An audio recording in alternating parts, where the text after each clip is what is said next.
बंदी छोड़ सतगुरु रामपाल जी परमेश्वर जी की जय हो। परमपिता परमात्मा सारी सृष्टि के रचनहार, कुल मालिक, असंख्य ब्रह्मांडों के स्वामी, जगत गुरु, तीनों लोकों में प्रवेश करके सबका भरण पोषण करने वाले राजाधिराज, आत्माधार, नाथों के नाथ, देवों के देव महादेव, सर्वेश्वर महेश्वर मृत्युंजय, अजरो अमर, आदि अनादि सनातनी प्रभु, जगत पिता जगदीश्वर, श्री श्री 1008 की उपाधि के वास्तविक अधिकारी, अकाल मूर्त सौद स्वरूपी राम वासुदेव, सर्वगतम ब्रह्म, परम पूज्य, प्रथम पूज्य, परम संत, परम पुरुष, परम धनी, परम दयालु, सत्य कबीर, हक्का कबीर, अल्लाहु कबीर, अल्लाहु अकबर, बाखबर, अल्लाह ताला, जगत के तारणहार, जगत के मुक्तिदाता, जगत के जगन्नाथ, हारे के सहारे, हिंदुओं के राम, मुसलमानों के अल्लाह, सिखों के वाहिगुरु, ईसाइयों के मसीह, दया के सागर दयानिधि, करुणा के सागर करुणानिधि, स्वयंभू परिभू, संकट मोचन, कष्ट हरण, मंगल करण, दुख भंजन, अविगत कबीर,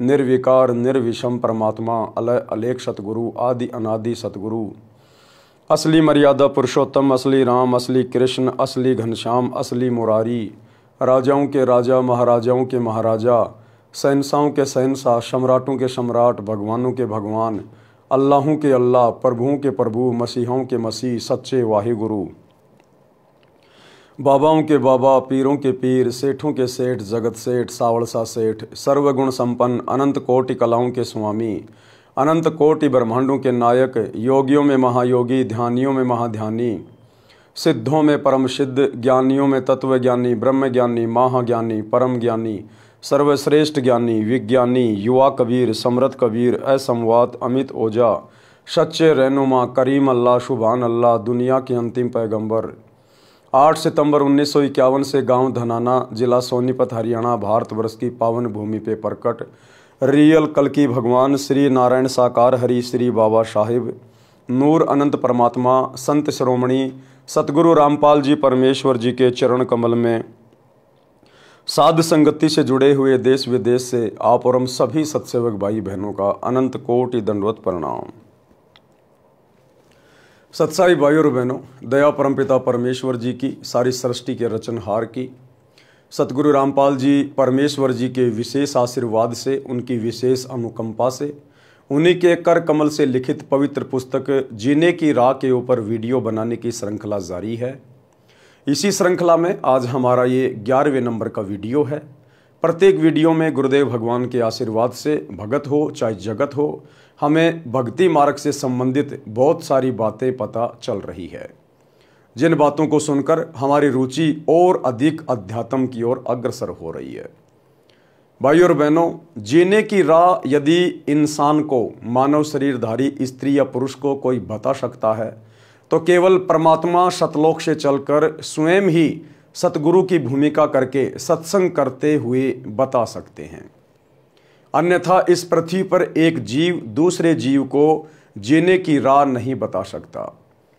जीने की राह केवल यही नहीं है, बचपन में खेले कूदे, बड़े हुए, पढ़ाई करी, उससे थोड़े बड़े हुए, शादी हुई, बच्चे हुए, उनका पालन पोषण किया, बुढ़ापा आया और फिर मर गया। नहीं, असल में जीने की राह है इस मनुष्य जन्म से भक्ति पूर्ण करके और मोक्ष प्राप्त करवाना, क्योंकि ये मनुष्य जन्म हमें सिर्फ और सिर्फ परमात्मा की सत भक्ति करके जन्म मरण के रोग से छुटकारा प्राप्त करने के लिए ही मिलता है। और यदि हमें इस मनुष्य जन्म में पूर्ण परमात्मा सतगुरु रूप में नहीं मिले, यदि हमें उनकी सत भक्ति नहीं मिली, तो हम अपने इस शरीर को बर्बाद करके फिर 184 योनियों में और नरक में महाकष्ट भोगने के लिए चले जाते हैं। आज इस पृथ्वीवासियों का सौभाग्य है कि ये कलयुग की बिचली पीढ़ी है, भक्ति युग है, परमात्मा स्वयं सतगुरु रूप में धरती पे प्रकट हैं। मौका बिल्कुल भी ना गंवाएं, किसी के कहने से ना चलें, देखा देखी में ना सोचें, ना विचार करें।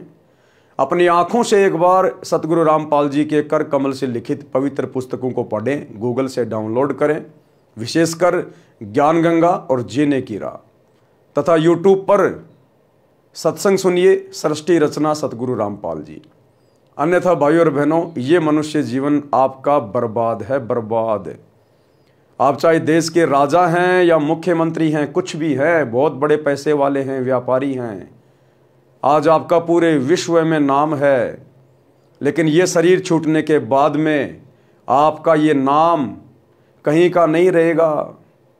आपकी ये धन संपदा आपके साथ नहीं जाएगी। आपका ये शरीर भी 2 मुट्ठी राख बन जाएगा, गधे लौटेंगे उसके ऊपर, गधे। और यदि आपने बहुत ही ज़्यादा नाम कर लिया, बहुत ज़्यादा आपने कुछ कर दिया, ज़्यादा से ज़्यादा आपकी एक मूर्ति बना दी जाएगी चौराहे पे। सारा दिन आधा किलो मिट्टी फाकोगे गाड़ियों की, और साल में एक बार आपको नहला धुला के आपके ऊपर फूलों की माला डाल दी जाएगी, आपकी जयंती मना दी जाएगी। बाकी 363 दिन आपके सर के ऊपर कौवे गोबर करेंगे, बीट करेंगे, बीट। कोई आपकी मिट्टी उड़ाने भी नहीं आएगा कोई, जो आप अपना नाम करने के लिए, दुनिया के लिए ना जाने क्या क्या करके चले गए। ये दुनिया मतलबी है, स्वार्थी है, केवल अपने स्वार्थ के कारण लोगों को याद करती है। बाकी लोग बुढ़ापे में अपने माँ बाप को ठोकर मार देते हैं। आपकी चौराहे वाली मूर्ति किसी के क्या काम की।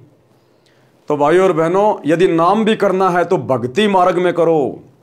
सतगुरु की शरण में आके भक्ति पर लगकर फिर दिखाओ, तुम्हारा इस जगत में भी नाम होगा। जैसे धन्ना सेठ का नाम है क्योंकि वो भगत था, मीराबाई का नाम है वो भगत थी, नरसी भगत का नाम है वो भगत था, सेव शमन का नाम है क्योंकि वो भगत थे। बाकी तो दुनिया अपने दादा परदादाओं को साल में एक बार याद करती है, जब उनके श्राद्ध आते हैं। उनको भी कोई याद नहीं करता, तुम बाहर वालों को कौन याद करेगा। इसलिए सच्चा सतगुरु धरती पे प्रकट है, आप और हमारा सौभाग्य है। तो सतगुरु रामपाल जी के सत्संग अपने मोबाइल पर, यूट्यूब पर सुनना शुरू करें और अपने जीवन को धन्य बनाएं।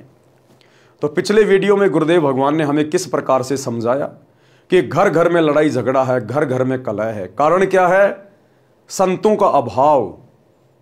और यदि किसी ने किसी संत की शरण भी ग्रहण कर रखी है तो वो नकली है, वो शास्त्र विरुद्ध साधना बताने वाला संत है। उसके वचन में शक्ति नहीं है, उसकी भक्ति में वो शक्ति नहीं है जिससे आपकी घर की कलह मिट सके, आपका ये 84 लाख योनियों का कष्ट कट सके, आपके जन्म मरण का रोग समाप्त हो सके। उन शास्त्र विरुद्ध साधना बताने वाले आचार्य शंकराचार्यों के वश की बात नहीं है। जब तक सच्चे सतगुरु के सत्संग आपके घर में प्रवेश नहीं होंगे, जब तक सच्चे संत की आप शरण ग्रहण नहीं करेंगे, तब तक आपके संस्कारों में कोई बदलाव नहीं हो सकता। और इसी प्रकार से आपका घर लड़ाई झगड़े का केंद्र बना रहेगा। अकाल आकस्मिक दुर्घटनाएं होंगी आपके घर में। कभी युवा बेटा मर गया, कभी युवा बेटी मर गई, कभी एक्सीडेंट में पूरा का पूरा परिवार तबाह हो गया। वो आपके नकली आचार्य शंकराचार्य, पोप, पादरी आपको नहीं बचा पाएंगे। इसलिए सच्चे सतगुरु के सत्संग सुनना अति शीघ्र शुरू करें। तो आज हम आगे बढ़ते हैं पवित्र पुस्तक जीने की राह, पेज नंबर 80, पार्ट नंबर 11। गुरुदेव भगवान ने एक शब्द के माध्यम से हमारी आत्मा को जगाना चाहा है कि ये आत्मा रिश्ते नातों में उलझ कर बैठी है। ये मेरा जवाई, ये मेरी बेटी, ये मेरा बेटा, ये मेरी पुत्र वधू, ये मेरी सास, इन्हीं रिश्ते नातों में उलझ के बैठी है। और ना जाने कब वो सास मर जाए, कब वो दामाद मर जाए, कब वो बेटा बेटी मर जाए, एक सेकंड का भरोसा नहीं है। तो परमात्मा कहते मनुष्य जन्म प्राप्त करके सत भक्ति कर, कुछ सुकर्म कर ले। सुकर्म यही नहीं होता कुत्ते को रोटी डाल दी, गाय को रोटी डाल दी, किसी को कम्बल दे दिया, तीर्थों पे जाके घूम के आ गए। ये भी सुकर्म है, लेकिन इन सुकर्मों से हमारा अगला जन्म नहीं संवरेगा। अगला जन्म तो सच्चे सतगुरु की शरण में आके और उनके बताए अनुसार सुकर्म करने से सुधरेगा। तो क्या बताया गुरुदेव ने? नाम सुमर ले सुकर्म कर ले, कौन जाने कल की खबर नहीं पल की। कि भैया तेरे इस मनुष्य शरीर का एक सेकंड का भरोसा नहीं है, कोई गारंटी नहीं है ये कब तेरे हाथ से छूट जाए। उससे पहले पहले जिस काम को करने के लिए परमात्मा ने मनुष्य शरीर दिया है, सतगुरु की सत भक्ति कर ले। नाम सुमर ले सुकर्म कर ले, कौन जाने कल की, खबर नहीं पल की। कोडी कोडी माया जोड़ी, बात करे छल की। कोडी कोडी माया जोड़ी, बात करे छल की। पाप पुण्य की बांधी पोटरिया, कैसे हो हल की, खबर नहीं पल की। कि पूरी जिंदगी सतगुरु की शरण के अभाव में, दुनिया को देखते हुए, कंपटीशन के चक्कर में उसका बेटा नौकरी लग गया, उसने ये फैक्ट्री खोल ली, उसने बड़ी बड़ी कोठियां बना ली, बड़ी बड़ी कार ले आया। माता पिता अपने बच्चों को इसी लालच में पढ़ाते हैं कि पढ़ लिख के नौकरी लगेगा, घर में 2 पैसे आएंगे, चाहे ईमानदारी से आओ चाहे बेईमानी से आओ। तो कहते हैं आपने जोड़ जोड़ के वो माया तो इकट्ठी कर ली, किसी से छल किया, किसी को वैसे बेचारे को दुखी कर लिया, कोई रिश्वत ले ली, कोई डाके मार लिए। कहते हैं पाप पुण्य की बांधी पोटरिया, ये तो तूने पाप और पुण्य की गठरी बांध ली, ये तो तूने अपना जीवन बर्बाद कर लिया। ये कैसे हो हल्की, अरे बिना सतगुरु की शरण के, बिना सतगुरु की सत भक्ति के, ये पाप और पुण्य की पोटली जो तूने बांध ली है, पूरी जिंदगी 2 के 4 करके गधे और बैल की तरह कमा के, ये कैसे हल्की होगी अब तेरी। वहां तेरे पाप कर्म तेरे परिवार वाले नहीं बटवाएंगे, जिनके लिए तू गधे और बैल की तरह पूरी जिंदगी लगा दिन रात है। रिश्वत लेने से बाज नहीं आया, मिलावट करने से बाज नहीं आया, किसी को ठगने से बाज नहीं आया। जब धर्मराज के दरबार में जाएगा तो खाली हाथ जाएगा, ये कमाई तेरी यहीं रह जाएगी। दुनिया ऐश करेगी तेरी कमाई पे, जिस कमाई को जोड़ने के लिए तूने पाप इकट्ठे कर लिए। अब ये पाप तेरे को खुद को भोगने पड़ेंगे धर्मराज के दरबार में। तेरी प्यारी पत्नी, तेरी माँ, तेरे प्यारे प्यारे बेटा बेटी तेरे पाप कर्म नहीं बटवाएंगे, वहां तेरे हाथ काटे जाएंगे, तुझे गरम तेल के कड़ाई में तला जाएगा, तेरी आंखें फोड़ी जाएंगी, कीड़ों के कुंड में वहां पर तेरे को डाला जाएगा। अपने पाप प्राणी स्वयं भोगेगा। अगर सतगुरु के शरण में आ जाता, नाम दीक्षा ले लेता, सत्संग सुनना शुरू कर देता, तो सतगुरु ज्ञान देता कि बेटा ऐसी गलती मत करना, ये 2 नंबर के काम ये मनुष्य योनि के लिए नहीं है, ये तो राक्षसों का स्वभाव है, राक्षसों का, जो दूसरों को दुखी करते समय कुछ भी नहीं सोचते। आप इंसान हो, स्त्री या पुरुष, हमें यह जन्म परमात्मा की प्राप्ति के लिए मिला है, और परमात्मा की प्राप्ति होगी सुकर्म करने से, सत्कर्म करने से, दान धर्म करने से। कबीरा आप ठगाइए और न ठगिए कोई, अरे आप ठगाए सुख होत हैं, औरों को ठगे दुख होए। तो साधु संत फिर हमें ये ज्ञान देंगे, ये शिक्षा देंगे। और जब हम सच्चे गुरु की शरण में आ जाएंगे तो फिर हमारे घर में कमी किस बात की, आगे से आगे परमात्मा हमारी जरूरतों की व्यवस्था करेगा। फिर भला हमने दुनिया को ठगने की जरूरत क्या है, झूठ बोलने की जरूरत क्या, चोरी करने की, मिलावट करने की आवश्यकता क्या पड़ जाएगी, जब हमारा सतगुरुदेव भगवान हमें किसी चीज के भरोसे रहने नहीं देगा। अन्यथा संतों की खोज क्यों की जाती है, भक्ति क्यों की जाती है।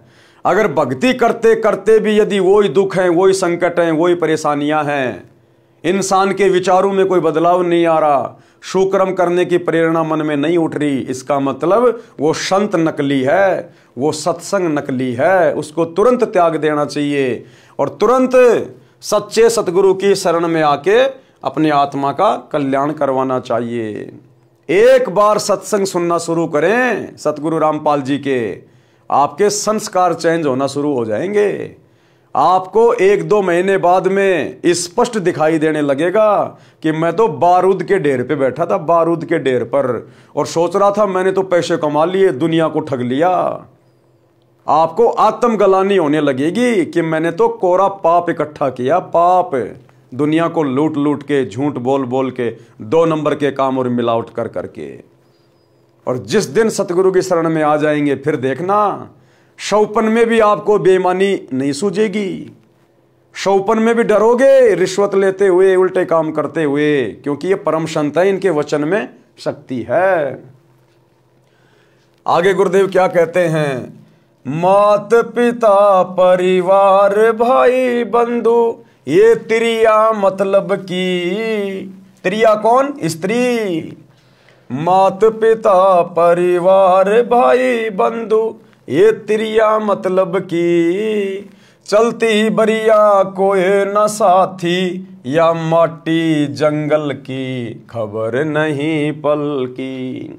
कहते हैं जिस परिवार और कुटुंब के चक्कर में, जिनके पालन पोषण के ही चक्कर में तू दिन देखता ना रात गधे और बैल की तरह कमाए जा रहा है, कमाए जा रहा है, घर भरे जा रहा है। कहते अंत समय में जब तू यहां से शरीर छोड़ के जाएगा, जब तेरा शरीर मिट्टी बनेगा, तो कहते हैं चलती बरिया कोई ना साथी, तेरा कोई साथी नहीं होगा। अकेला आया था अकेला जाएगा। आत्मा का कल्याण करवाने आया था और पाप कर्मों की गठरी बांध के चल दिया बिना सतगुरु की शरण के।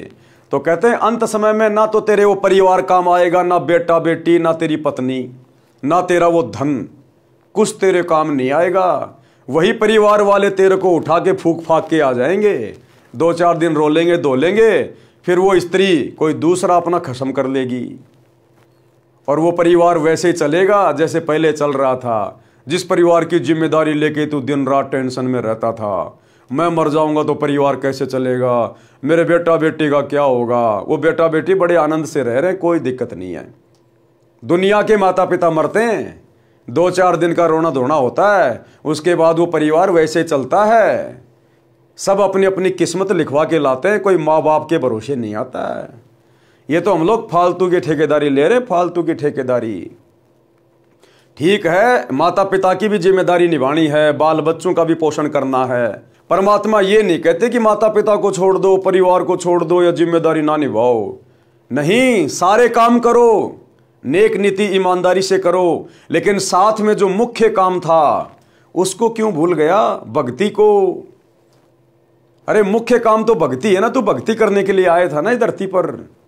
ये माता पिता तो कल को गधे बनेंगे, वहां भी मिल जाएंगे। औरत कल को कुत्ते बनेंगे, वहां भी मिल जाएगी। बेटा बेटी जानवरों की योनि में मिल जाएंगे। परमात्मा कहते हैं माता पिता मिल जाएंगे 184 माही, ये सतगुरु की सेवा और भक्ति फेर मिलन की नहीं। ऐसा सतगुरु और ऐसा ज्ञान और ऐसा मोक्ष का मार्ग भाई तुझे अन्य योनियों में नहीं मिलेगा। ये तो मनुष्य जन्म में भी बड़ा दुर्लभ है, बड़ा दुर्लभ है। आपके दादा परदादा मर गए चले गए, आज वो भूत बने फिर रहे हैं जिनके आप श्राद्ध निकाल रहे हो। ये सतगुरु उनको प्राप्त नहीं हुआ। आज जो मनुष्य शरीरधारी है उनका सौभाग्य है, अपना रोग कटवा सकते हैं जन्म और मरण का। तो ये सतगुरु पशु योनि तो छोड़ दीजिए, पशु योनि में तो कोई भक्ति कर ही नहीं सकता। मनुष्य योनि में भी मिलना अति दुर्लभ है, अति दुर्लभ। लेकिन आज ये सतगुरु बेहद सुलभ है। अगर जरा सा दिमाग लगा लिया जाए, महीना 2 महीना अगर यूट्यूब पर इनके सत्संग सुन लिए जाएं, सृष्टि रचना को अच्छे से समझ लिया जाए, तो जीवन धन्य हो जाएगा, जीवन धन्य। आपका वो परिवार भी, आपके बच्चों का पालन पोषण भी परमात्मा के आशीर्वाद से इतने अच्छे तरीके से होगा, आपके आड़ोसी पड़ोसी गांव वाले देखते रह जाएंगे कि ये भाई साहब करता कुछ नहीं है और इसके घर में ठाट बाट हो रहे हैं। और पहले बैल से ज्यादा कमा रहे थे, बैल से ज्यादा, गधे से ज्यादा, और फिर भी हमारे खर्चे पूरे नहीं हो रहे थे। इसलिए दुनिया सतगुरु को ढूंढती है, लेकिन रॉन्ग नंबर लग जाता है दुनिया का। नकली सतगुरु उसे अपनी चपेट में ले लेते हैं, आत्माओं को फंसा के बैठ जाते हैं। गांव गांव में बैठे ये नकली पाखंडी आचार्य शंकराचार्य। सच्चे सतगुरु की शरण ग्रहण करनी पड़ेगी, तब देखना जीवन में आनंद, मंगल ही मंगल। तो परमात्मा कहते हैं बेटा अंत में अकेला जाएगा, वो तेरा परिवार, तेरे बेटा बेटी, तेरी जिम्मेदारियां सब यहीं धरी के धरी रह जाएंगी। 2 मुट्ठी राख बनेगी तेरे शरीर की और फिर पाप कर्म भोगेगा ऊपर जाके। तारों बीच चंद्रमा जूं झलके तेरी महिमा झला झलकी। तारों बीच चंद्रमा जूं झलके तेरी महिमा झला झलकी। बने कुकरा बिष्टा खावे अब बात करे बल की खबर नहीं पल की। देखो कितने प्यार से समझा रहे हैं गुरुदेव कि आज कोई प्रधानमंत्री बना है, कोई राष्ट्रपति बना है, कोई बहुत बड़ा उद्योगपति है, कोई पैसे वाला है, कोई मंत्री है, कोई संतरी है। आज उनकी बहुत ज्यादा महिमा है। जहां भी जाते हैं दुनिया ले लेके मोबाइल उनकी फोटो खींचने लग जाती है, सेल्फियां लेने लग जाती है। जहां जाते हैं वहां उनका आदर सम्मान होता है, गले में मालाएं डाली जाती है, तालियां बजाई जाती हैं। परमात्मा कहते हैं बिना सतगुरु की भक्ति के ये तेरी झूठी महिमा बेटा किसी काम नहीं आएगी। आज तो तेरी महिमा ऐसी हो रही है जैसे तारों के बीच में चंद्रमा की होती है। रात्रि में तारों में जैसे चंद्रमा अलग ही दिखाई देता है ना, आज इस दुनिया में आम इंसानों में, आम प्राणियों में आज तेरी महिमा ऐसे हो रही है। फलाने देश का राष्ट्रपति, प्रधानमंत्री, मुख्यमंत्री, उद्योगपति, वो क्रिकेटर, वो हीरो, वो हीरोइन, कहते हैं आज तेरी महिमा बड़ी जबरदस्त हो रही है। लेकिन एक सतगुरु की शरण में ना आने से ये महिमा तेरी रहेगी कितने दिन? चलो मान लिया जब तक तेरा शरीर है 60 साल का, 70 साल का, तू मंत्री बन लिया, प्रधानमंत्री बन लिया, दुनिया तेरी फैन हो रही है, तेरी महिमा बन रही है। और जब शरीर छूटेगा तब कहां जाएगा? फिर तेरे ऊपर परमात्मा का नियम लागू होगा, परमात्मा का विधान लागू होगा। सीधा 84 लाख योनियों में तेरे को डाला जाएगा।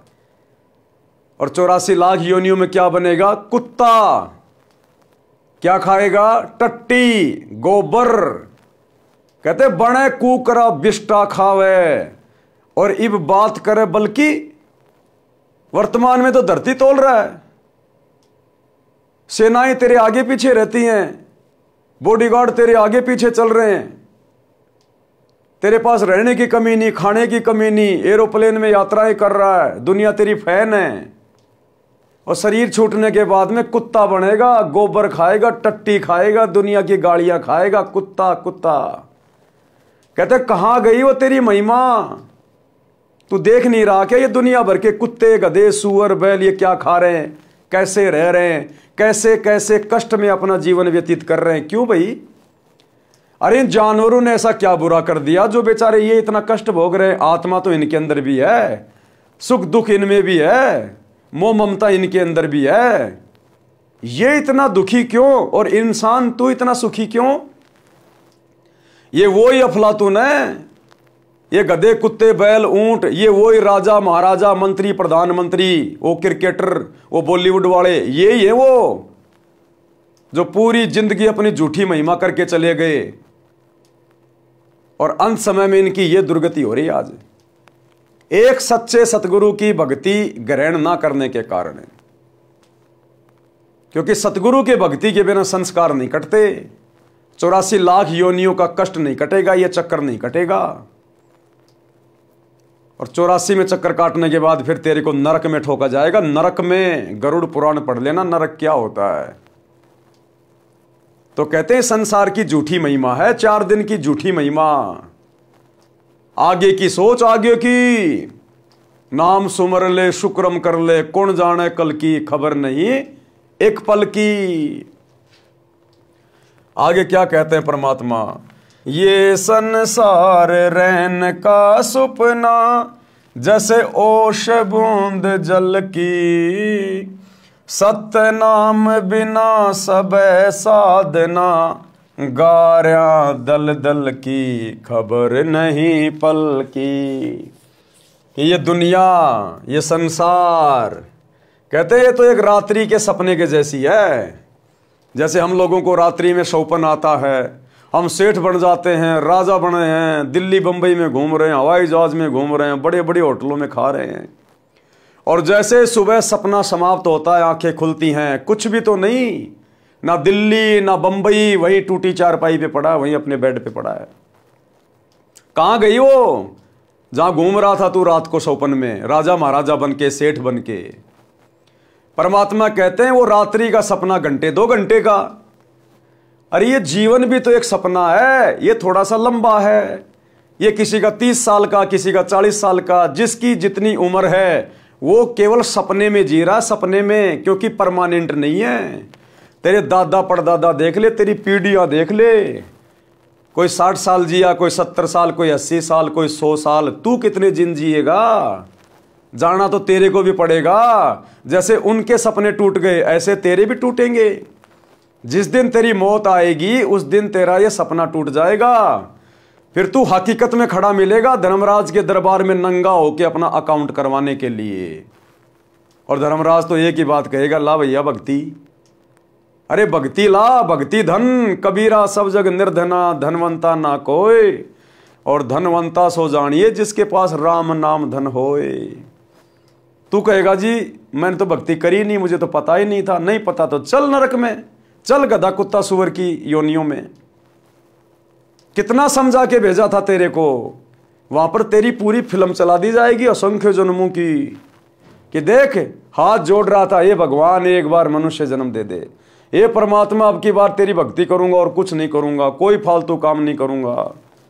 क्योंकि उस समय हमें हमारे असंख्य जन्मों का ज्ञान होता है कि हमने कितने जन्म बर्बाद कर दिए, स्त्री या पुरुष बनकर, राजा महाराजा बनकर। फिर वहां जाने के बाद कुछ नहीं बनेगी। इसलिए उस लाइन में खड़ा ना होना पड़े, वहां पर शर्मिंदगी ना हो, नरक में ना जाना पड़े, 84 में ना जाना पड़े, उसके लिए वो दयालु परमात्मा स्वयं सतगुरु बन के आता है और अपना सत ज्ञान देता है कि भाई मान जा, सुधर जा। अगर तुम लोगों को नहीं पता है तो कम से कम संतों की बातें सुन लो। संतों को आगे पीछे सब कुछ पता होता है, क्योंकि संत त्रिकालदर्शी होते हैं, उनकी दिव्य दृष्टि काम करती है, उन्हें तुम्हारे भविष्य का पता है, आगे पीछे का। इसलिए संत धरती पर आकर निस्वार्थ भाव से परमार्थ के लिए प्रचार करते हैं। संतों को किसी से क्या मतलब है। लेकिन सच्चा सतगुरु केवल एक समय में पूरे विश्व में एक ही होता है, और आज केवल सतगुरु रामपाल जी हैं। तो परमात्मा कह रहे हैं भैया उस समय तेरे साथ में ये बनेगी, ये संसार रैन का सपना यानी रात के सौपन जैसा है। जिस दिन मौत हो जाएगी ये शरीर भी तेरे साथ नहीं जाएगा, कोई इसको जमीन में गाड़ेगा, कोई इसको आग के हवाले करेगा।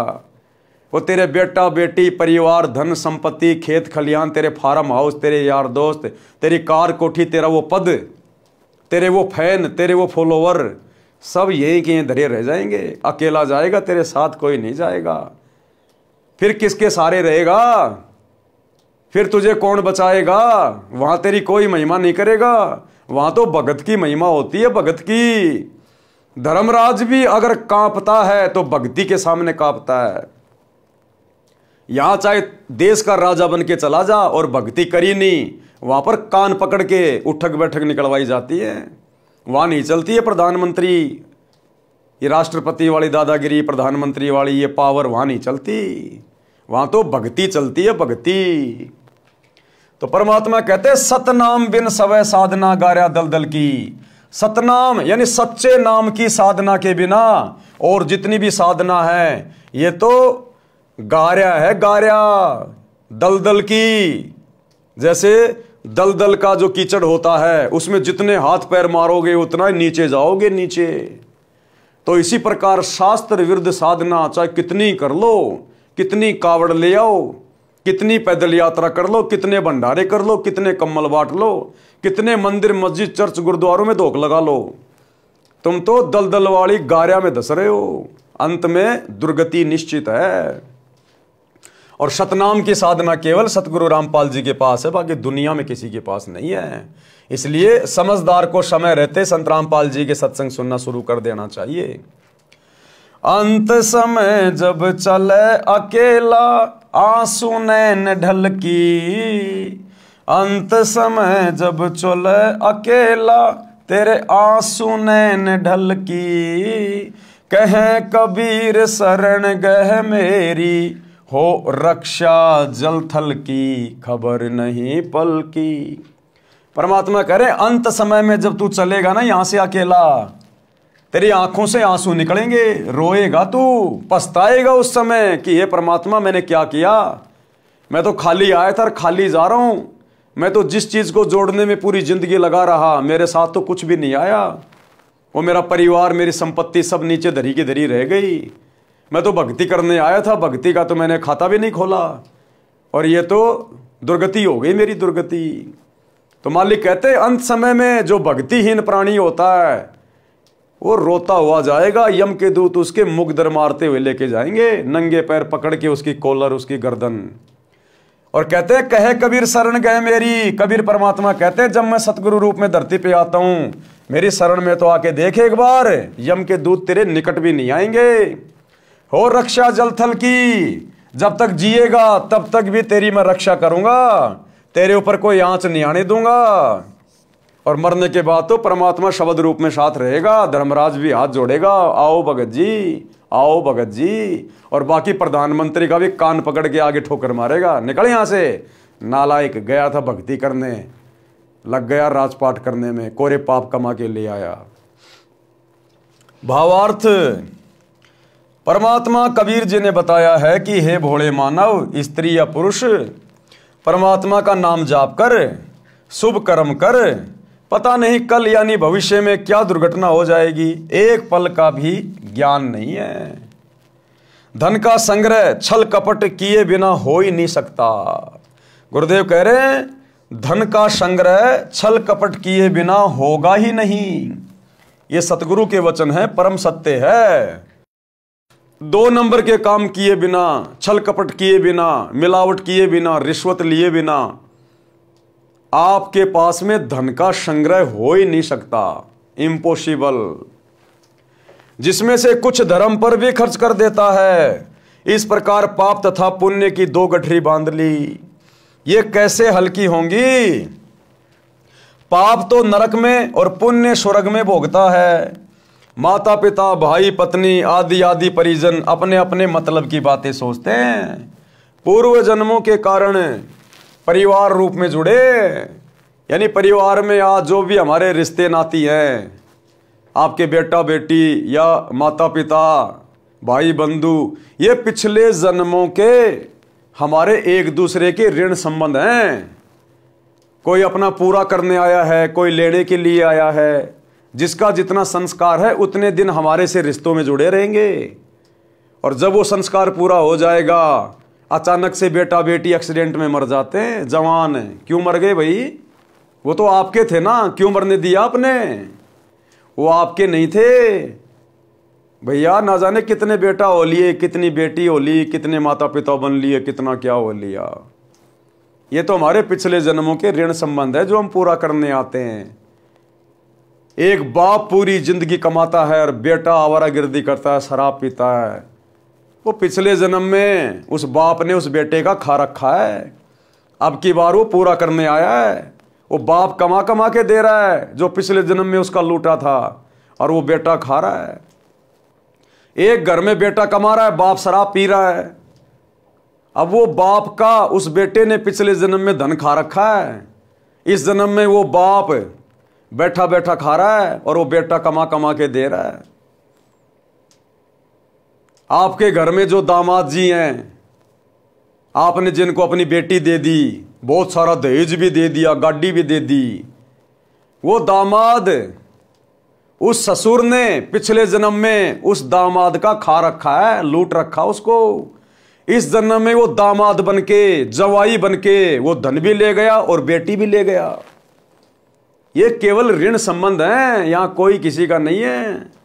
एक लेवा एक देवा दूतम, कोई किसी का पिता नहीं पुतम, ऋण संबंध जुड़े सब नाता, अंत समय सब 12 बाटा। जैसे वो संस्कार खत्म, उसी समय सब अपने अपने रास्ते निकल जाते हैं। मरने के बाद बेटा कहाँ जाएगा, बाप कहाँ जाएगा, माँ कहाँ जाएगी।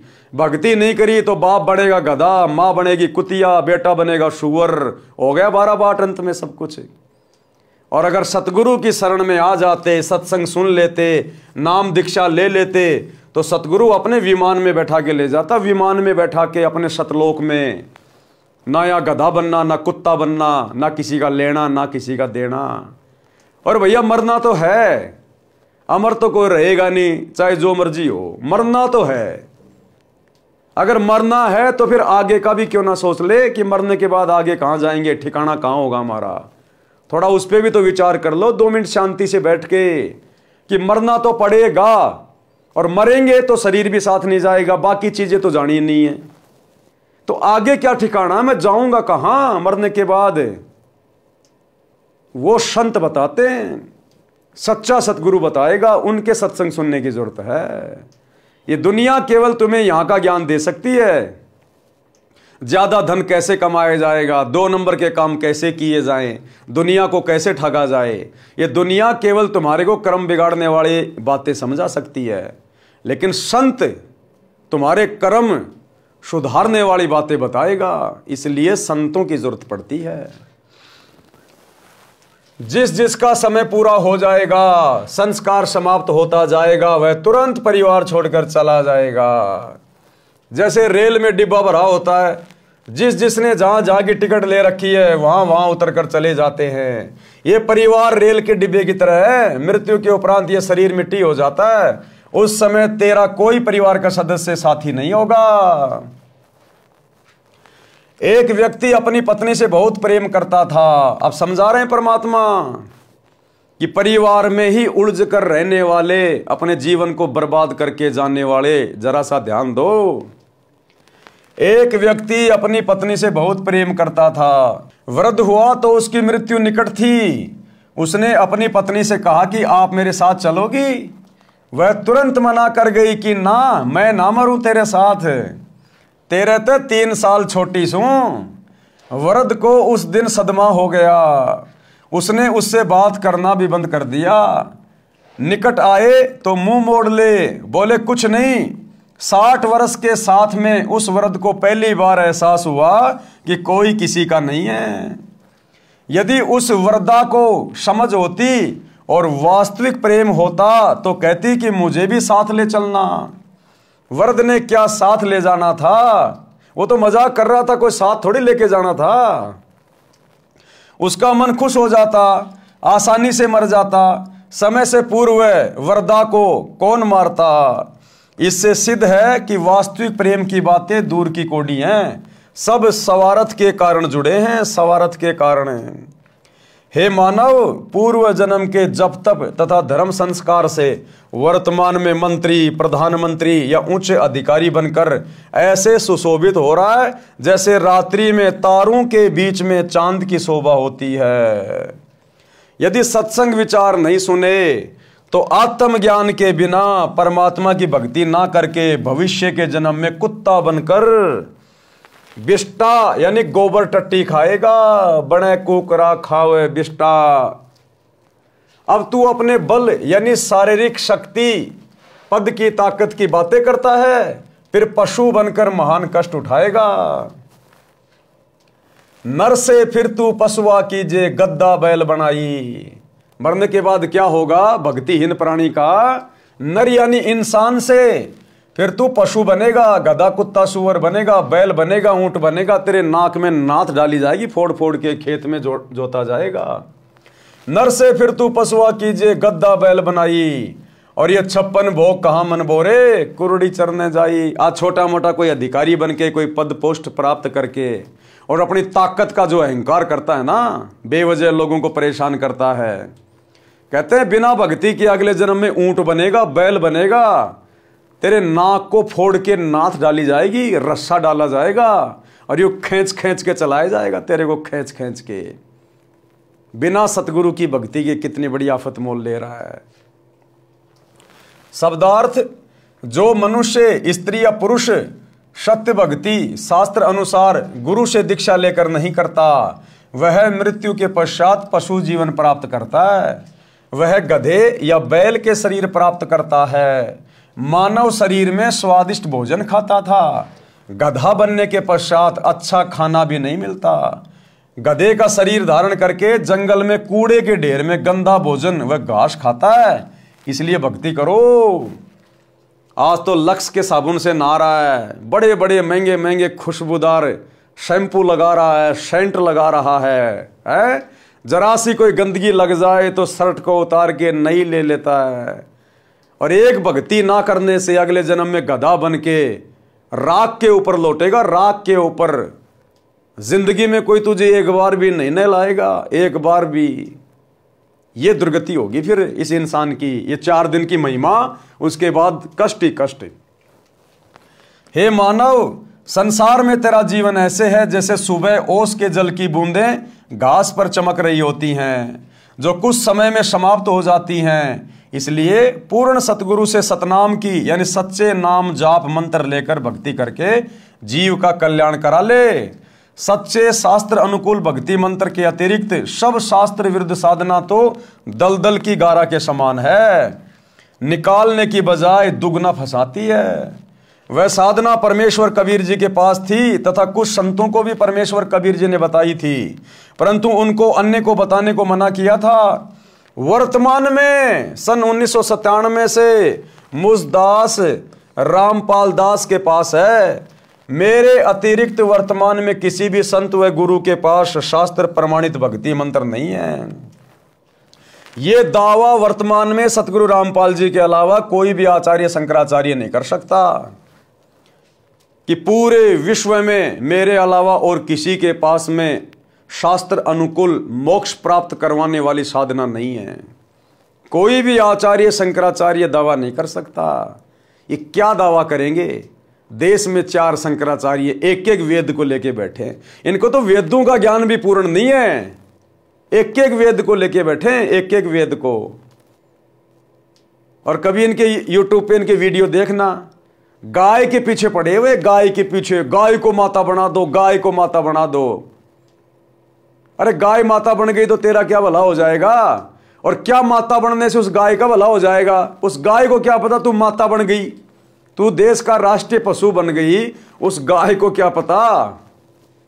वो तो पशु योनि है, जैसे सुअर वैसे गाय। और गाय को माता बना दो, गाय को माता बना दो, ये है शंकराचार्यों का ज्ञान है। अरे कोई मनुष्य को शिक्षा दे, मनुष्य जन्म का उद्धार कैसे हो। नहीं तो ये शंकराचार्य और उनके फॉलोअर अगले जन्म में गाय बन के घूमेंगे, बैल बन के घूमेंगे। ये हाल है भाई और बहनों इन संतों का। इसलिए सतगुरु रामपाल जी के अलावा पूरे विश्व में वर्तमान में ये शास्त्र अनुकूल साधना और किसी के पास नहीं है। आओ दीक्षा लो और अपना तथा अपने परिवार का जीवन सफल बनाओ।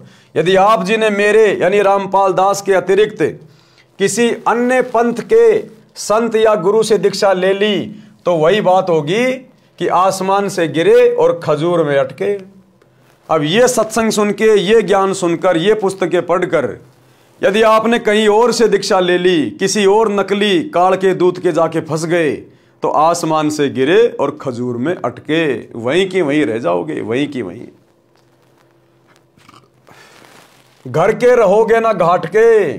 मैं लेखक पहले गांव-गांव में सत्संग करता था, यानी सन 1994 से सन 1993 से सतगुरु रामपाल जी जब तक ये करोथा का आश्रम नहीं बना था 1999 में, तब तक गांव-गांव जाकर आदरणीय गरीबदास जी के ग्रंथ साहिब का पाठ करते थे और 3 दिन का सत्संग किया करते थे। मेरा सत्संग सुनते जो आत्मा को हिलाकर रख देता है, मेरे से नाम दीक्षा नहीं लेते, अन्य संतों से दीक्षा लेते थे, वहां से कोई लाभ नहीं हुआ। कई वर्ष भटककर मेरे से दीक्षा ली तो सुखी हुए। बता रहे हैं परमात्मा पहले ही कि जब शुरुआत में मैं सत्संग करता था तो सत्संग तो मेरा सुन लेते थे और दीक्षा किसी आड़ोसी पाड़ोसी के कहने से राधा स्वामी में ले ली, जय गुरुदेव में ले ली, निरंकारी में ले ली। और 10-5 साल वहां भटकने के बाद जब उनकी दुर्गति होती है ढंग से, तब आते वापस रो पीट के कि महाराज जी गलती हो गई। फिर महाराज जी से दीक्षा लेते और कुछ ही समय में परमात्मा घर में वो सुख दे देते जो वहां 10-10 साल से धक्के खाने के बाद भी उनको देखने को भी नहीं मिलते थे। उपरोक्त सत्संग वचनों से निष्कर्ष निकलता है कि यदि सत्संग के विचार सुनने को मिल जाएं तो घर स्वर्ग बन जाता है, उसके बिना नरक सा जीवन जीना पड़ता है। इस प्रकार विश्व उद्धार संभव है। सब प्यार प्रेम से जीवन यापन करके मोक्ष प्राप्त कर सकते हैं, ये अति अनिवार्य है।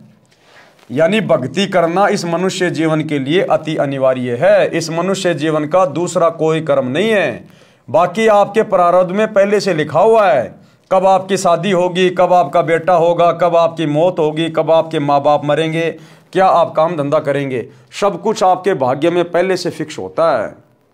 इसलिए सच्चे सतगुरु की शरण में आकर शत भक्ति करके अपने जीव का कल्याण करवाना, 84 लाख योनियों और नरक से छुटकारा प्राप्त करना, एकमात्र यही मनुष्य जन्म प्राप्त करने का मुख्य मकसद होता है। और ये मकसद केवल यहां से सफल होगा, दूसरा चाहे ब्रह्मा विष्णु महेश की गोद में जाके बैठ जाना, कुछ नहीं मिलेगा।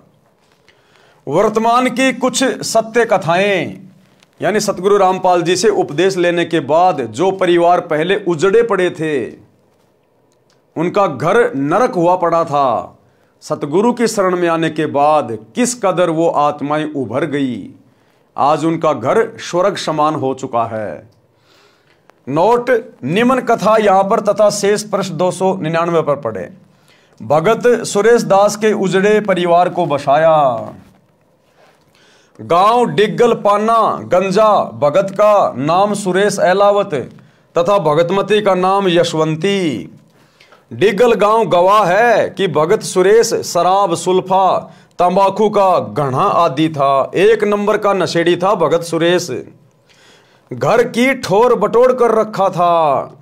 बहन यशवंती यानी सुरेश की पत्नी असाध्य रोग से पीड़ित थी। 2 लड़के छोटी आयु के थे जो पिता को घर पर आते देख छुप जाते थे।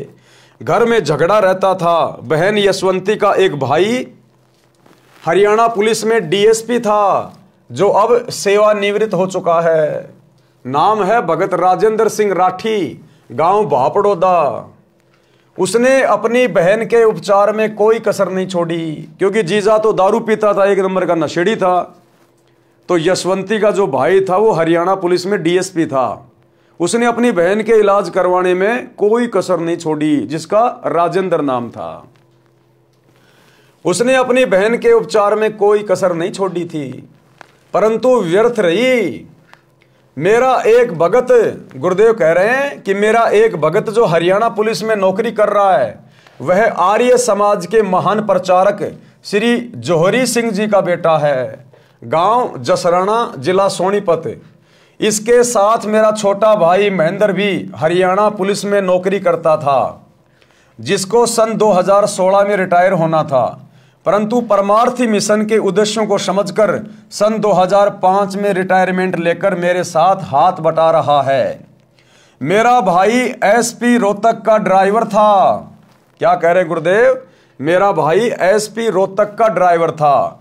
भगत जयबीर मलिक डीएसपी झज्जर का ड्राइवर था। दोनों जब मिलते थे तो मेरा भाई उससे इस ज्ञान की चर्चा करता था। पहले तो आर्य समाजी होने के कारण भगत जयबीर जी बहुत दुखी हुए, अपने आचार्यों से मिले, परंतु अंत में सत्य को आंखों देखकर मान लिया कि सच्चाई यही है। कहां? सतगुरु रामपाल जी के पास। भक्ति अगर कहीं है तो केवल यही है। उसने सन 1994 में मेरे से दीक्षा ले ली। सन 1995 से 1996 तक भगत राजेंद्र सिंह राठी झज्जर में कार्यरत थे तथा जयबीर जी उनके ड्राइवर थे।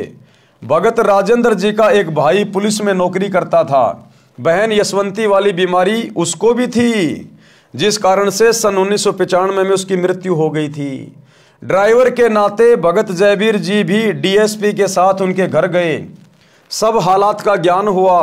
वापस आने पर एक दिन जयबीर जी ने डीएसपी साहब से निवेदन किया कि आप अपने परिवार को बचाना चाहते हो तो संत रामपाल जी से दीक्षा ले लो। पहले तो नहीं माना, परंतु ट्रायल करने के लिए अपनी बहन यशवंती को अपने छोटे भाई सुखबीर के साथ दीक्षा दिलाने के लिए भेजा। ये दास रामपाल दास सिंचाई विभाग में जूनियर इंजीनियर जेई के पद पर कार्यरत था। गुरुजी के आदेश से दीक्षा देने लगा तथा प्रचार करने लगा। मिशन के उद्देश्य से परिचित होकर जनहित तथा जगहित में सन 1995 में नौकरी से त्यागपत्र देकर प्रचार प्रसार में लग गया। यानी गुरुदेव भगवान ने सन 1995 में अपनी जेई की नौकरी से त्यागपत्र दे दिया इस परमार्थ के लिए। त्यागपत्र हरियाणा सरकार द्वारा स्वीकृत है। गांव गांव में संत गरीबदास जी महाराज की वाणी का अखंड पाठ करता था, सत्संग करता था। 3 दिन यह अनुष्ठान चलता था। ज्ञान समझाकर बुराई छुड़वाकर दीक्षा देता था, जिस कारण उपदेशी को आश्चर्यजनक लाभ होता था। इसी क्रम में एक दिन सन 1996 में गांव पंजाब खोड़ दिल्ली में भगत जगदीश जी के घर पाठ चल रहा था। भगत जगदीश भी प्रथम श्रेणी का शराबी उत्पाती शराब पीता था तथा डीटीसी दिल्ली में नौकरी करता है। उसकी पत्नी की लाइलाज बीमारी भी मुजदास से दीक्षा लेने के पश्चात ठीक हो गई थी। कर्ता परमात्मा है, उसकी शक्ति संत के माध्यम से आती है। जैसे तार द्वारा बिजली आती है, तार बिजली नहीं है, इसी प्रकार संत परमात्मा भले ही नहीं है परंतु तार अवश्य होता है। उस समय बहन यशवंती की जीभ काम करना बंद कर गई थी। उस राजेंद्र की बहन थी यशवंती, उसकी जीभ भी बिल्कुल काम करना बंद कर गई थी। उसको बोले हुए कई दिन हो गए थे। वह गूंगी हो चुकी थी। सुखवीर जी अपनी बहन को साथ लेकर शाम के समय भगत जगदीश जी के घर आए। मेरे को सब समस्या बताई। वे दोनों भाई बहन रात्रि में सत्संग सुनकर वहीं रुक गए। बहन यशवंती को नाम दिया, प्रसाद खिलाया। सुबह उठकर वह अपने भाई से बोली, भाई मैं बोलने लग गई हूं। वो यशवंती जो भयंकर बीमारी से पीड़ित थी, उसके भाई राजेंद्र ने, डीएसपी ने दुनिया भर का पैसा लगा दिया लेकिन ठीक नहीं हुई। अंत में उसकी जुबान भी काम करना बंद कर गई, गूंगी हो गई। और जिस दिन सतगुरु रामपाल जी से रात्रि के समय नाम लिया, प्रसाद खाया और जाकर सो गई, सुबह उठी तो अपने भाई से बोली, भाई मैं तो बोलने लग गई, मैं तो स्वस्थ हो गई, मैं ठीक हो गई हूं। यह चमत्कार देखकर दोनों भाई बहन उपस्थित व्यक्तियों जो सत्संग सुनने और भोग लगाने के समय पहुंचे थे, सबको बता रहे थे कि कमाल हो गया। उसके पश्चात डीएसपी साहब ने तथा सर्व परिवार तथा रिश्तेदारों ने दीक्षा ली। आज सब सकुशल हैं, भक्ति कर रहे हैं। भगत सुरेश प्रथम श्रेणी का शराबी था, जिसके घर पे पाठ चल रहा था, सत्संग चल रहा था। अपनी पत्नी को ठीक हुआ देखकर सत्संग में आने लगा। शराब तथा सर्व नशा त्याग कर नाम लेकर सुधर गया। उस समय तक कोई आश्रम नहीं बनाया था, गांव गांव में प्रचार किया जाता था। अब बहन यशवंती के परिवार की पूरे डिग्गल गांव में मिसाल है। सुरेश चौधरी भगत बन गया, जो एक नंबर का शराबी था। सारी बुराई त्याग दी। दोनों लड़के दिल्ली पुलिस में एक ही दिन सिपाही भर्ती हो गए, केवल सतगुरु के आशीर्वाद से। अन्यथा वो परिवार नरक बन गया था, नरक। उस यशवंती की तो अकाल मृत्यु होनी थी और वो थोड़े दिनों बाद में शराब पी पी के मरना था। और दोनों बच्चे उसके भीख मांग मांग के खाने थे, भीख मांग मांग के। उस परिवार की ये हालत होनी थी। लेकिन सतगुरु की शरण में आने से, सत्संग सुनने से आज वो परिवार आबाद हो गया, आबाद। दोनों लड़के दिल्ली पुलिस में एक ही दिन सिपाही भर्ती हो गए। लोगों को लगा होगा कि पैसे देकर भर्ती कराए होंगे, परंतु ये सत्य है कि एक पैसा भी किसी को नहीं दिया। आप स्वयं जांच कर सकते हैं। दोनों लड़कों के विवाह में 1 रुपया से अधिक कुछ नहीं लिया। ये भी जांच का विषय है। ऐसे ऐसे अनेकों उदाहरण हैं। ये कहानी बताने का मेरा उद्देश्य ये है कि जैसे गीता अध्याय 16 श्लोक 23 और 24 में कहा है कि शास्त्र विधि को त्याग कर मनमाना आचरण करने वाले को तो कोई लाभ परमात्मा से नहीं मिलता। और सतगुरु रामपाल जी के अलावा धरती पर जितने भी शंकराचार्य, आचार्य, मंडलेश्वर, गिरी, पुरी, नागा, ओगड़, वैष्णव, शैर, जितने भी ये पंथ वाले हैं, जितने भी ये साधु संत महात्मा हैं, श्री राम कथा कहने वाले, श्री कृष्ण लीला कहने वाले, रामायण का पाठ करने वाले, यानी एक सतगुरु रामपाल जी को छोड़कर आज धरती पर कोई संत या सतगुरु या गुरु कहलाने का अधिकारी नहीं है। उनके पास में शास्त्रों के अनुसार साधना नहीं है। वे मनमुखी भक्ति कर रहे हैं और तुम लोगों से करवा रहे हैं, और अंत में तुम सबका जीवन नरक बना के छोड़ देंगे, नरक बना के। आज घर घर में भक्ति हो रही है और घर घर में दुख है, कष्ट है, अकाल मृत्यु है, लड़ाई झगड़ा है। क्या खाक काम आ रही हो भक्ति? अरे वो देवी देवता जिनकी भक्ति कर रहे हैं, कौन से दिन काम आएंगे फिर? तो भाई और बहनों, सच्चे सतगुरु की शरण में आने से ही बात बनेगी, अन्यथा धरती पर भक्ति नहीं है। शास्त्रोक्त भक्ति करने से परमात्मा की शक्ति से सर्व असंभव कार्य भी सिद्ध हो जाते हैं, मोक्ष भी मिलता है। ऋग्वेद मंडल 10 सूक्त 161 मंत्र 2 में भी प्रमाण है कि परमात्मा की भक्ति करने वाले का असाध्य रोग भी नष्ट हो जाता है। परमात्मा की भक्ति करने वाले का असाध्य रोग भी, यानी जिस रोग का कहीं कोई इलाज ना हो, डॉक्टर हाथ खड़े कर लें, वो रोग भी सच्चे सतगुरु की भक्ति शुरू करने से समाप्त हो जाता है। आपने हॉस्पिटलों के भी चक्कर काटने की जरूरत नहीं है। अब इतना सब कुछ बिल्कुल निःशुल्क, फ्री, मुफ्त। लेकिन भैया आ वही पाएगा सतगुरु की शरण में जिसके पिछले जन्म के संस्कार मजबूत हैं। परमात्मा कहते हैं सकल पदार्थ है जगमाही, कर्महीन नर पावत नाही। जो कर्महीन होगा वो सतगुरु के विषय में चाहे उसको कितना समझा दो, उसके कान पर जू भी नहीं रेंगेगी। वो तो इसी प्रकार से अपना जीवन बर्बाद करके जाएगा और अपने परिवार का भी।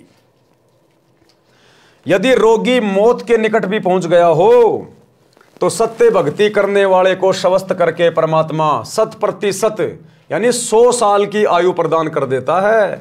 यानी भक्त पूरी आयु जीवित रहता है। जैसे पहले बिजली का विस्तार नहीं हुआ था तो आटा हाथ से चलने वाली चक्की से माता बहनें पीसा करती थी। पुरुष हाथ से, दरात से पशुओं का चारा यानी शानी काटा करते थे। फिर हाथ से चलाने वाली मशीन गंडासे का आविष्कार हुआ, वह भी कठिन कार्य था। वर्तमान में बिजली की शक्ति से आटा चक्की चलती है, गंडासे यानी शानी काटने की मशीनें चलती हैं। असंभव कार्य हो रहा है, शीघ्र तथा सुगम हो रहा है। बिजली का विधिवत कनेक्शन लेना होता है, बिजली की मर्यादा का पालन करना होता है, अन्यथा सुखदायी बिजली विनाश का कारण बन जाती है। जिस प्रकार आपने घर में बिजली का कनेक्शन ले लिया, अब बिजली का कनेक्शन लेने के बाद आपके सारे काम आसान हो जाएंगे। आटा भी मशीन पीसेगी, पशुओं का चारा भी मशीन काटेगी, जूस भी मिक्सी बनाएगी, घर में लाइट आएगी, गर्मी में कूलर पंखे चलेंगे। कितना आसान हो गया, जिंदगी कितनी सुगम हो गई। लेकिन वो बिजली का कनेक्शन तो ले लिया, अब आपने बिजली की जो मर्यादा है उनका भी ध्यान रखना पड़ेगा। अगर आपने कटे फटे या नंगे तार को हाथ लगा दिया तो उठा के फेंक देगी, घर में मौत भी हो जाएगी। ठीक इसी प्रकार आपने सतगुरु का ज्ञान समझकर सतगुरु से नाम दीक्षा तो ले ली, लेकिन अब आपने उनकी मर्यादाएं भी निभानी पड़ेंगी। जो जो मर्यादा सतगुरु हमें बताएंगे कि आपने क्या भक्ति करनी है, क्या नहीं करनी है, क्या क्या आपने धर्म कर्म करने हैं और क्या क्या सावधानियां रखनी हैं, ताकि आपका नाम खंड ना हो जाए, मर्यादा टूट ना जाए। अगर मर्यादा तोड़ोगे तो सतगुरु की भक्ति से फिर कोई लाभ नहीं होगा। कनेक्शन ले लिया और आपने अपनी लाइन को खराब कर दिया किसी कारण से, तो घर में फिर बिजली नहीं आएगी, सारी सुविधा बंद हो जाएंगी। तो भक्ति लेने के बाद में मर्यादा बहुत जरूरी है, कंपलसरी है। इसी प्रकार परमात्मा का कनेक्शन लेना पड़ता है, यानी सच्चे सतगुरु से नाम उपदेश लेकर अपना जो कनेक्शन है वो भक्ति से जोड़ना पड़ेगा। इसी प्रकार परमात्मा का कनेक्शन लेना पड़ता है और परमात्मा की मर्यादाओं का पालन करना होता है, तब सर्व सुख तथा मोक्ष परमात्मा देता है। मर्यादा भंग होने से परमात्मा की शक्ति आनी बंद हो जाती है, सर्व सुविधाएं मिलनी बंद हो जाती हैं। डिग्गल गांव के व्यक्ति उन झूठे आचार्यों की बात को सत्य मानकर करोथा आश्रम में जाने वाले अपने गांव वालों को रोकते थे।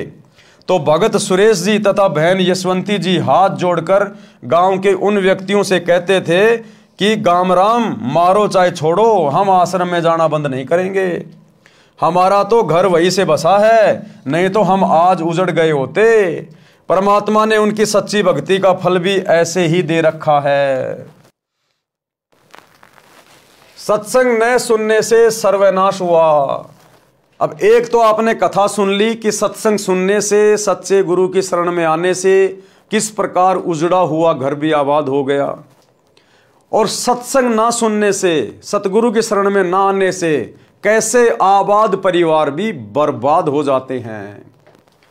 कबीर राम नाम कड़वा लागे और मीठे लागे दाम, भाई दुविधा में दोनों गए या माया मिली ना राम।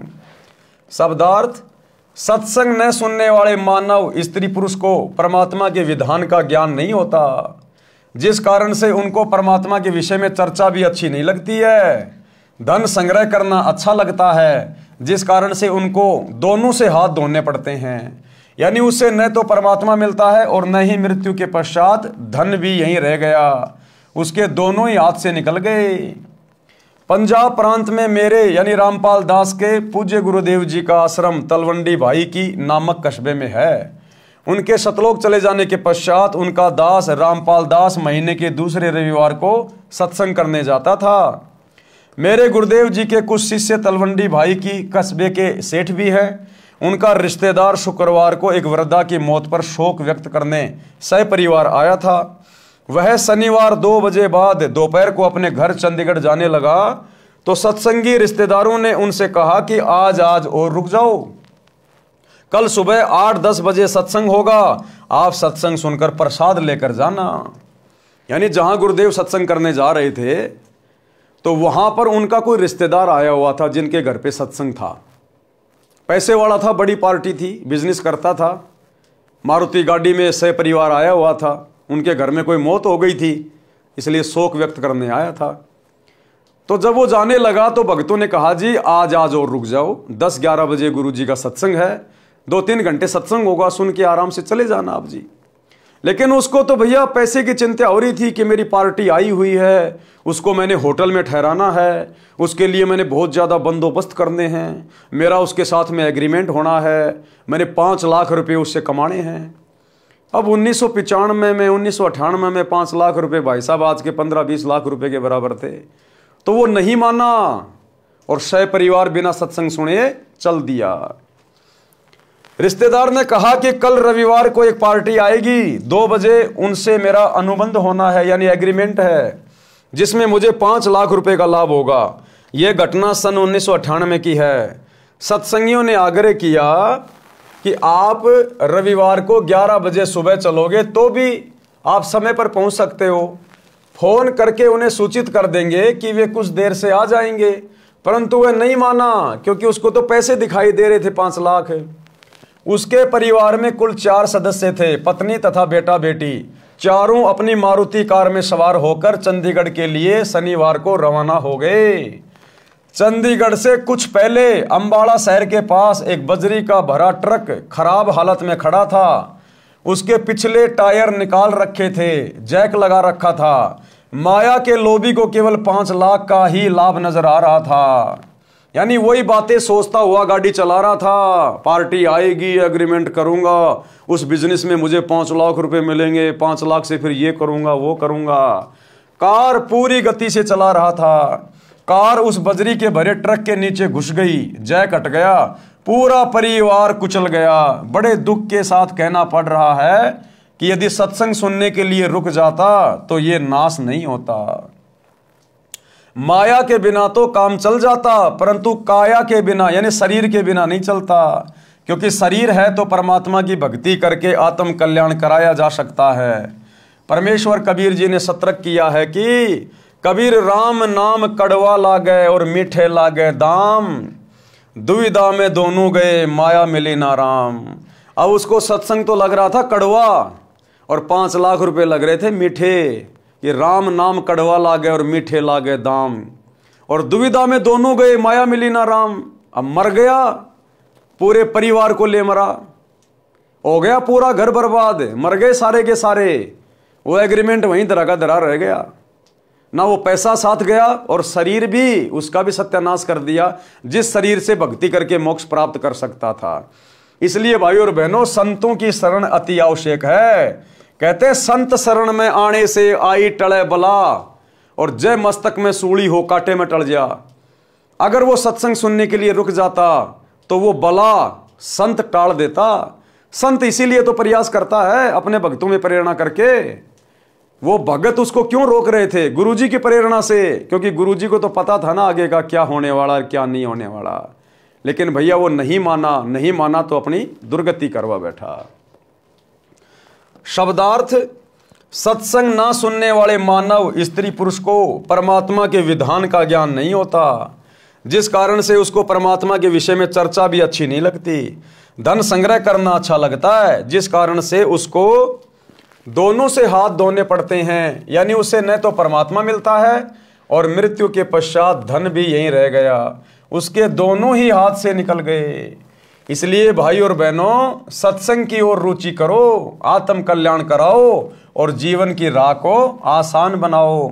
और ये जीवन की राह आसान वर्तमान में केवल एकमात्र सच्चे संत सतगुरु रामपाल जी की सत भक्ति से होगा। दूसरा धरती पे कोई सेंटर नहीं। और सत्संग में जाने से बड़ी आपत्ति टल जाती है। कबीर संत शरण में आने से आई टले बला, जय भाग्य में सूली हो, यानी मौत भी हो, कहते हैं कांटे में टल जा।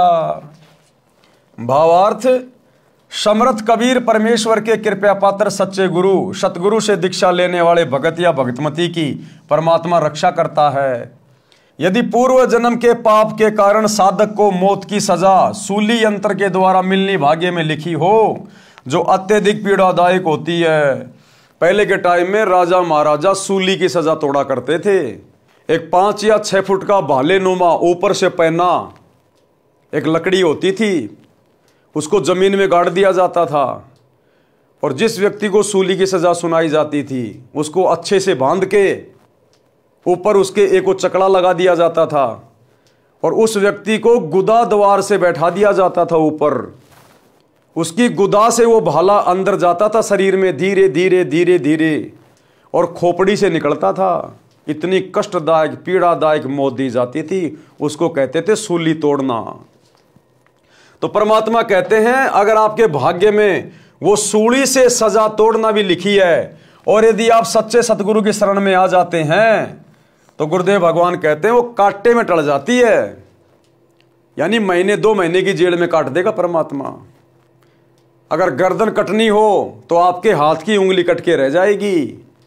संत आपका इतना बचाव कर देते हैं और आपके शरीर को भक्ति के लिए सुरक्षित रख देते हैं।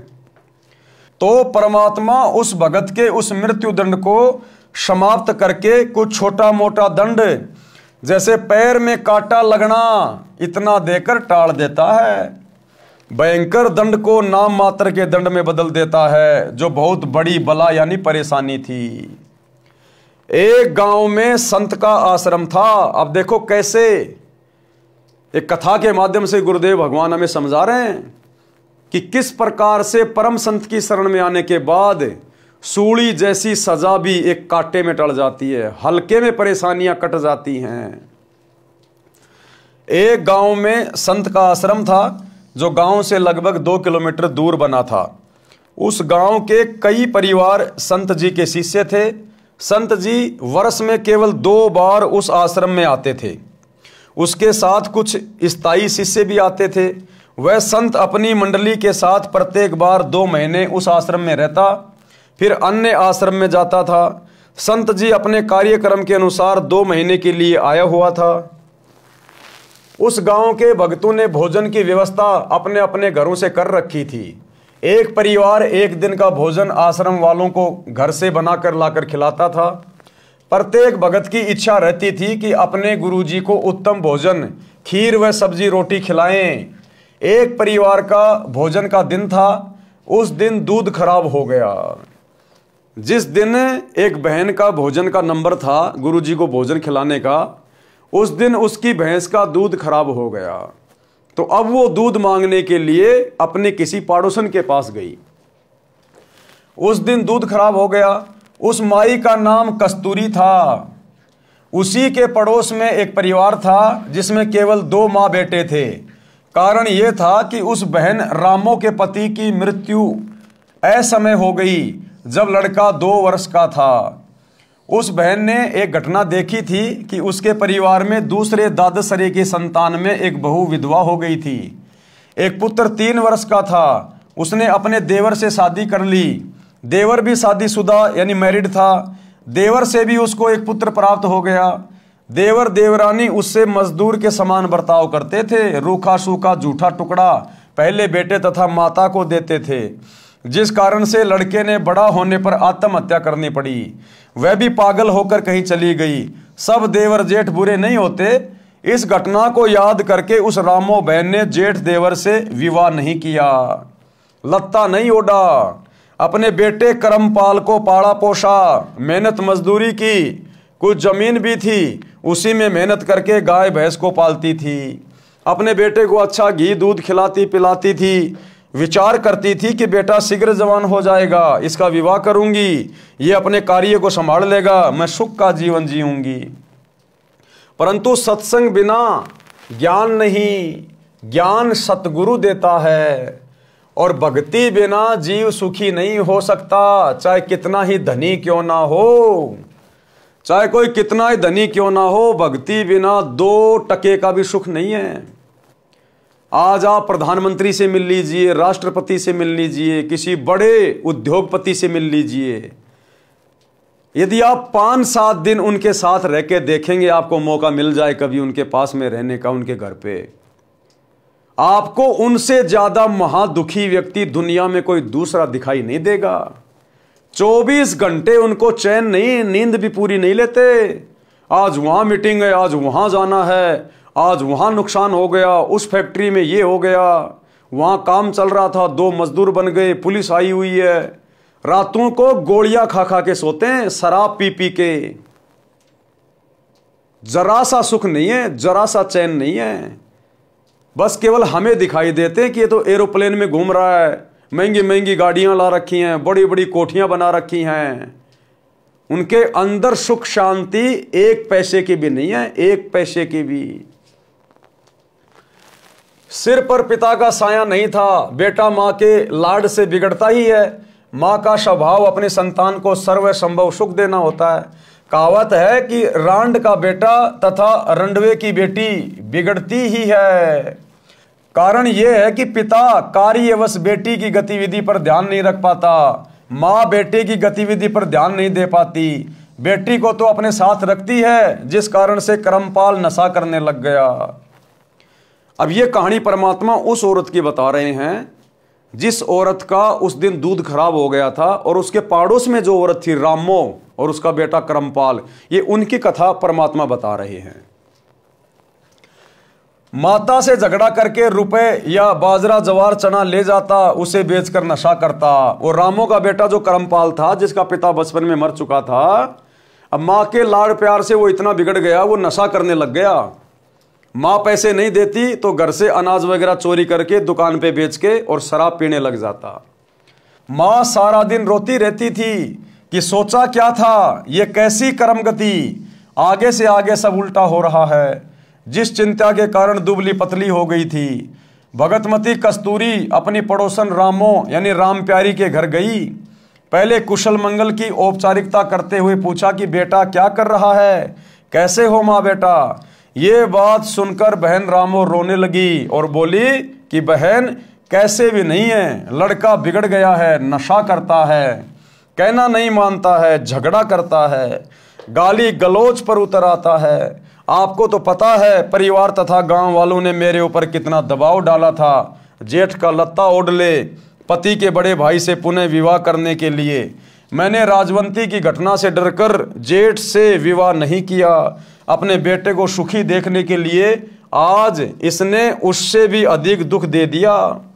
मन करता है कि कहीं चली जाऊं या आत्महत्या कर लूं। भगतमती कस्तूरी ने कहा कि बहन गलत बात नहीं सोचा करते, बड़ा होकर सुधर जाएगा। आप मर गई तो तेरे को पता है चाचे ताऊ सारी जमीन हड़प लेंगे, लड़के को अधिक नशा कराकर मार डालेंगे। ऐसा विचार न कर, एक काम करो, मेरे साथ सत्संग में चला करो। यहाँ अकेली के मन में ऐसे विचार आते रहेंगे, सूख कर काटा हो गई हो। रामो बोली ना बहन ना, मेरे को तो नगर के लोग वैसे ही शक की नजर से देखते हैं। कोई व्यक्ति किसी कार्यवश घर आ जाता है तो छतों पर चढ़कर एक आंख से देखते हैं। आपके तो सिर पर धनी पति है, मैं सत्संग में चली गई तो जीना आराम कर देंगे, मुझे मरना ही पड़ेगा। बहन यूं बता आज सुबह सुबह कैसे आना हुआ। और रामो ने कहा कि बहन आज सुबह सुबह कैसे आना हुआ। कस्तूरी ने कहा कि बहन आपको तो पता ही है कि हमारे गुरुजी आश्रम में ठहरे हैं, आज भोजन कराने की बारी मेरी है। बहन खीर बनानी थी, दूध खराब हो गया, कुछ दूध उधार दे दे, कल लौटा दूंगी। यह बात सुनकर बहन रामो में करंट सा आ गया और दूध निकालकर बाल्टी खूंटी से लटका रखी थी, उठकर सारा का सारा दूध कस्तूरी की बाल्टी में डाल दिया। कस्तूरी ने कहा कि बहन कुछ तो रख ले, रामो बोली, बहन ना जाने कौन से जन्म का पुण्य उदय हुआ है, मुझ निर्भाग का दूध पुण्य में लगेगा। बस बहन ले जा, संतों भक्तों को भोजन करा। कस्तूरी बहन आश्चर्यचकित थी कि सारा का सारा दूध तो मैं सत्संगी होते हुए भी नहीं दे सकती थी, किलो 2 किलो तो रखती। बहन रामो को तो सत्संग की प्रेरणा की आवश्यकता है कि ये तो अच्छी आत्मा है, बहुत दयालु आत्मा है, इसको तो सत्संग के बारे में कभी फुर्सत में समझाना पड़ेगा, बताना पड़ेगा। उस दिन तो कस्तूरी को समय नहीं मिला। अगले दिन के 11-12 बजे रामो के घर गई। गांव में 12 से 2 तक दिन का समय महिलाओं को बातें करने का मिल जाता है। 2 घंटे तक सत्संग की बातें जो गुरुजी से सुनी थी सारी बताई, परंतु लोकलाज के कारण रामो मानने को तैयार नहीं थी। बहन कस्तूरी ने बताया कि हे बहन, आपने मीराबाई का नाम सुना है? रामो बोली कि हाँ, श्री कृष्ण जी की भगतनी थी। कस्तूरी बोली कि वह मंदिर में जाती थी, ठाकुर परिवार में जन्म था, महिलाओं को घर से बाहर जाने पर प्रतिबंध था। परंतु मीराबाई ने किसी की परवाह नहीं की। फिर उसका विवाह राजा से हो गया। राणा जी धार्मिक विचार के थे, उसने मीरा को मंदिरों में जाने से नहीं रोका, परंतु लोक चर्चा से बचने के लिए मीरा जी के साथ 3-4 महिला नौकरानी भेजने लगा, जिस कारण से सब ठीक चलता रहा। कुछ वर्ष पश्चात मीरा जी के पति की मृत्यु हो गई। देवर राजगद्दी पर बैठ गया। उसने कुल के लोगों के कहने से मीरा को मंदिर में जाने से मना किया, परंतु मीराबाई जी नहीं मानी, जिस कारण से राजा ने मीरा को मारने का षड्यंत्र रचा। विचार किया कि ऐसी युक्ति बनाई जाए कि यह भी मर जाए और बदनामी भी न हो। राजा ने विचार किया कि इसे कैसे मारें। राजा ने कहा कि सपेरे एक ऐसा सर्प ला दे कि डिब्बे को खोलते ही खोलने वाले को डंक मारे और व्यक्ति मर जाए। ऐसा ही किया गया। राणा जी ने अपने लड़के का जन्मदिन मनाया। उसमें रिश्तेदारों तथा अन्य गणमान्य व्यक्ति आमंत्रित किए। राजा ने मीरा जी की बांदी यानी नौकरानी से कहा कि ले, यह बेशकीमती हार है, मेरे बेटे का जन्मदिन है, दूर दूर से रिश्तेदार आए हैं, मीरा को कह दे कि सुंदर कपड़े पहनकर इस हार को गले में पहन ले, नहीं तो रिश्तेदार कहेंगे कि अपनी भाभी जी को अच्छी तरह नहीं रखता, मेरी इज्जत बेइज्जती का सवाल है। अब उस डब्बे के अंदर उसने वो जहरीला सर्प पैक करवा के भेजा था मीरा को मारने के लिए कि आज अगर ये सांप इसको डस गया और ये मर गई तो मेरे ऊपर कोई शक नहीं करेगा, सब कह देंगे भैया हम भी वहीं थे, और उसको तो सांप ने डस लिया। बांदी ने उस आभूषण के डिब्बे को मीराबाई को दिया और राजा का आदेश सुना दिया। उस आभूषण के डिब्बे में विशैला काले सफेद रंग का सर्प था। मीरा ने बांदी के सामने ही उस डिब्बे को खोला। उसमें हीरे मोतियों से बना हार था। मीराबाई ने विचार किया कि यदि मैं हार नहीं पहनूंगी तो व्यर्थ का झगड़ा होगा, मेरे लिए तो ये मिट्टी है। ये विचार करके मीरा जी ने वह हार गले में डाल लिया। राजा का उद्देश्य था कि आज सर्प डंक से मीरा की मृत्यु हो जाएगी तो सबको विश्वास हो जाएगा कि राजा का कोई हाथ नहीं है, हमारे सामने सर्प डसने से मीरा की मृत्यु हुई है। कुछ समय उपरांत राजा मंत्रियों सहित तथा कुछ रिश्तेदारों सहित मीरा के महल में गया तो मीराबाई जी के गले में सुंदर महंगा हार देखकर राणा बौखला गया और बोला, बच्चलन ये हार किस यार से लाई है? मीराबाई जी के आंखों में आंसू थे। बोली कि आपने ही तो बांदी के द्वारा भिजवाया था। वही तो है। बांदी को बुलाया तथा पूछा कि वह डिब्बा कहाँ है। बांदी ने पलंग के नीचे से निकाल कर दिखाया, यह रहा राजा जी जो आपने भेजा था। राजा वापस आ गया। राजा ने सोचा कि अब की बार इसको विष में अपने सामने पिलाऊंगा, नहीं पिएगी तो सिर काट दूंगा। मीराबाई को विष से मारने की व्यर्थ कोशिश। तो भाई और बहनों, आज के वीडियो में हम केवल इतना ही लेंगे क्योंकि ये कहानी बहुत लंबी है, एक वीडियो में कंप्लीट नहीं हो सकती है। अभी तो इसमें रामोबाई की कहानी चलेगी, कैसे उसका बेटा कुसंगति में पड़ के चोरी करने लग गया, शराब पीने लग गया, फिर कैसे गुरुजी के आशीर्वाद से वो रामोबाई भी सत्संग में जाने लगी, उसने उपदेश ले लिया, और कैसे उसका बेटा उस कुसंगति से, नशे की आदत से, चोरी की आदत से बाहर निकला, और कैसे उसका घर स्वर्ग के समान हो गया और किस प्रकार से मीराबाई को जहर पिलाकर उसका देवर राणा मारने की व्यर्थ कोशिश करने लगा। आगे चलकर कैसे मीरा का जहर अमृत में परिवर्तित हुआ, कैसे परमात्मा ने मीराबाई की रक्षा की और कैसे मीरा ने समाज से संघर्ष करते हुए अपनी भक्ति को सफल किया। तो ये कहानी लंबी है, इसलिए एक वीडियो में कंप्लीट नहीं हो पाएगी, इसलिए आज के वीडियो में केवल इतना ही। कल रात्रि 8 बजे सभी भाई बहन फिर से लाइव जुड़िए। तब तक गुरुदेव भगवान हम सबको आज्ञा दें, इजाज़त दें, सद्बुद्धि दें, आशीर्वाद दें। बंदी छोड़ सतगुरु रामपाल जी भगवान की जय हो। भाई जो गुरु बचन पे डट के कट गे फंद 84 के, कट गे फंद 84 के, कट गे फंद 84 के। भाई जो गुरु बचन पे डट के कट गे फंद 84 के।